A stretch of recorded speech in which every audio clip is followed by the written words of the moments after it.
Alright, what is up YouTube? Welcome back to another video, and in this video I want to talk about why you can't gain weight.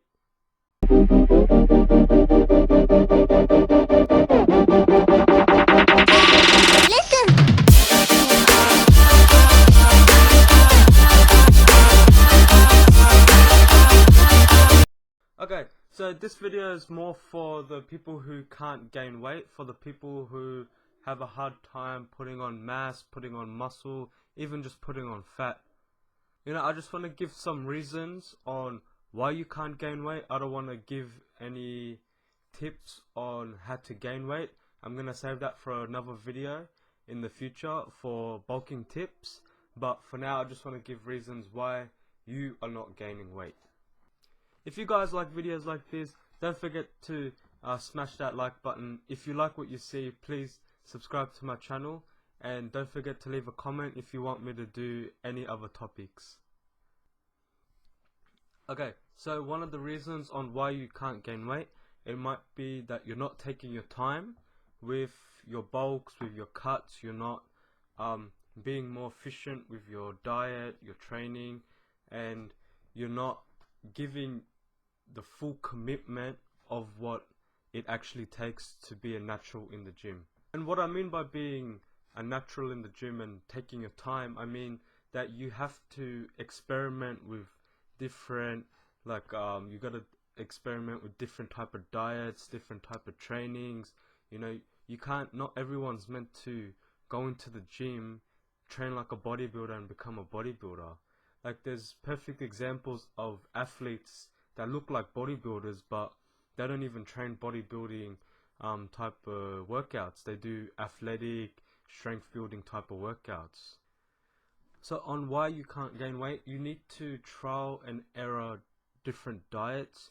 Don't just stick to a high carb, low fat, high protein diet, the traditional bodybuilding, bro science type of diet.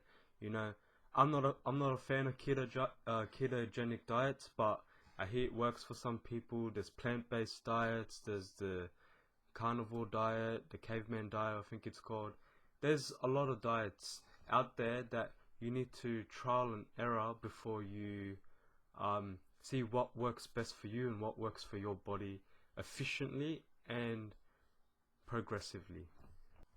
So I've been lifting for almost 6 years, and I've done a fair few type of diets, but the way my body reacts to is it reacts to more of high carb diet and high protein diet, just because I feel like I grew up eating that type of food anyway. So I feel like for me, carbs is it's like my best friend. It's like I can't function without carbs. But there's people who are in a keto diet and they can't function without fat. But I feel like when I have a ketogenic diet, I felt more sluggish, more lethargic, I felt more tired. But from when I see other people do ketogenic diets, they're burning fat, building muscle, getting stronger.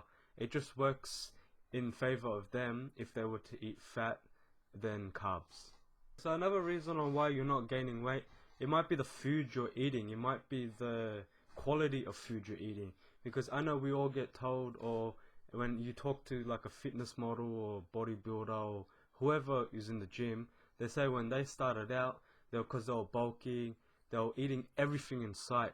And I feel like that can hinder your growth, because your body can sometimes be so busy trying to digest it, especially if you fast metabolism, you can't store it, because you have to, it keeps going. It's like a cycle of you putting it in and it comes out straight away, putting it in, comes out straight away. And when you give yourself time to eat, and you give your body time to grow, sleep, and there's like a window of where you're not eating, I feel like your body can absorb more of the nutrients, other than if you were to eat it and while it's absorbing the nutrients, you stuff more food in. And then it starts that cycle where, oh, we have to get this out, we got more food. And since your body finds food plentiful, it won't need to absorb all the nutrients from that meal, because it's got another meal coming. Also, for a reason why you might not be gaining weight, you might have this thing where um, you underestimate how much calories you actually burn. I feel like this is hugely underestimated by people who are with a higher metabolism, because they might burn more than what they're actually putting into their body. To just say, hypothetically speaking, say a short guy, say maybe, yeah, short guy, 5'6". Say he's 5'6", he weighs around 70 kilos, and he's trying to put on more. He's trying to go to 75, 80 kilos, and he found out, say, his maintenance will be 2,500 calories, 3,000. Let's just be nice, 3,000. But he's underestimating how many calories he burns in a day. Say he's a factory worker. Sorry. Say he's a factory worker. Say he goes to the gym as well. Since Australia is pretty hot, he's gonna burn more calories because he's always sweating. He's always got his heart rate elevated, and so just say he ends up burning around 3,000, 3,100 calories, but he's only eating 3,000 calories. So there's that line where it becomes to maintain. He thinks maybe he burns around 2,000, 2,500 calories, but he can only eat 3,000 calories in a day because how busy he is, or how he eats 3,000 calories and he's too full, he can't eat anymore. See, I feel like that's where the misconception becomes. Maybe he's eating um, too little, and even though he's skinny, he needs to eat more food, but he needs to eat more quality type of food as well. He can't have KFC every day, or he shouldn't. He shouldn't have red wrist every day, because your muscle depends on nutrients dense food for it to grow. A great fix for to finding out how many calories you burn: invest in a Fitbit. A Fitbit is a very good tool. I have a Fitbit, and when I work 2 jobs, I burn around, it was around 3,200 calories a day, every day. So I gotta make sure I'm eating more calories to gain weight. And since when you have 2 jobs, it's harder to it's harder to get your calories in. So I have to kind of depend on some shakes, but not everyone's that like that. Some people might have a 9 to 5 office job. You're not burning a lot of calories, but even just sitting down the whole day, your body can still burn an excess of like 1,800 calories easy. And if you're burning 1,800 calories, and then say you're going to the gym and you're a very active guy in the gym, say you burn, say 700 calories. So what is that? That's 2,500 calories. So you're gonna have to end up eating around the 2,700 to 3,000 calorie mark just to be on a surplus off of office job. So, and it depends on your body type as well, your height, what your starting weight is, how long, if you even go to the gym, how active you are. There's a lot of factors when you want to consider having a diet. Also, the dependency on shakes, I'd say only use it when you need it. Don't try to depend on it. Eat all your foods before the shakes on your mind. Just say you were very busy today and you only had 2 meals, chuck a shake in. But if you weren't that busy and you had 4 or 5 meals, hit your target, that shake, save it for another day. Okay, so the other way, you guys are probably not gaining size or weight, might be the way you're training. Okay, so it might be the way you're training. It might be that you're training too hard. I mean, it's true, you might be actually training too hard to where your body burns an excess amount, especially if you have a high metabolism. You burn more calories just from being like in a sedentary lifestyle than if, say, a normal metabolism person. You might have a higher calorie burn rate than someone who has like a slow metabolism. So that being said, you got to structure your workouts to where you can still build strength and still be athletic if that's your goal. So that means, like, for these guys who have high metabolism, you shouldn't have to be in the gym 2 hours, 2.5 hours. Like, I see it a lot. They feel like they need to work harder to grow, but it's actually the opposite. They need to build intensity, and they need to actually be smart on how they lift and how they nourish their body.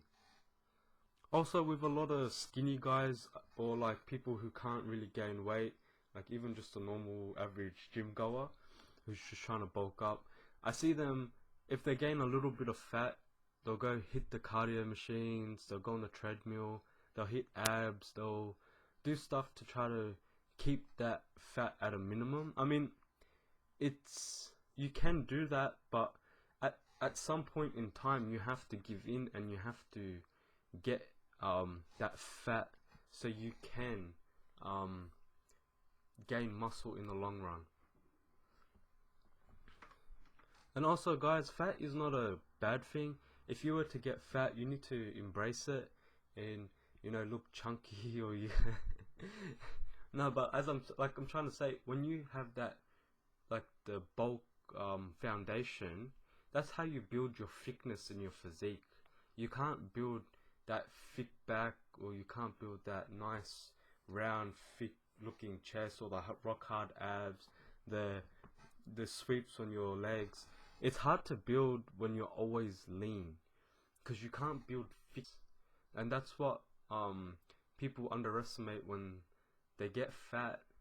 That's when you should build your thickness, and that's when it comes too. It doesn't come when you're at a defect. So guys, so I just want to do a quick video recap. So I'd say my first one would be trial and error. Try different diets, try different training programs. You know, don't stick to just bodybuilding. There's people who look like bodybuilders, but they don't even train bodybuilding. They do strength, athletics. They do even CrossFit. CrossFit, I reckon, have one of the best bodies in the world in the championship leagues, not in the gym fails. Food, the quality of your food, you know, try to find out how much calories you burn. Don't just go by in your head, oh, I burn 2,000 calories, so I must be 2,500. When in reality, you might be burning 3,000 calories, you know? So try to invest in like a Fitbit, or try to find a way where you can check how much you are burning, and then go from there. Also, for your training, don't try to I don't want to say don't try to overtrain, but don't try to do more than you have to, especially for a natural lifter, because that's how injuries occur, and that's how you might give in and go to steroids, like, oh, it's the only way. Or the one I hate the most is when you see a natural lifter who can't be as good as another natural lifter, so he just has to accuse him of steroids. And trust me, you don't want to be that guy. You don't want to be the hater. You don't want to be that type of, you know, you don't want to have that mindset where, oh, just because he looks better than you, he's on roids. Alright guys, hopefully you enjoyed this video. Please smash that like button, it will really help me out, especially if you subscribe. Don't forget to follow my Instagram, I'll have a link down below. And yeah, I'll see you guys in the next one. Peace.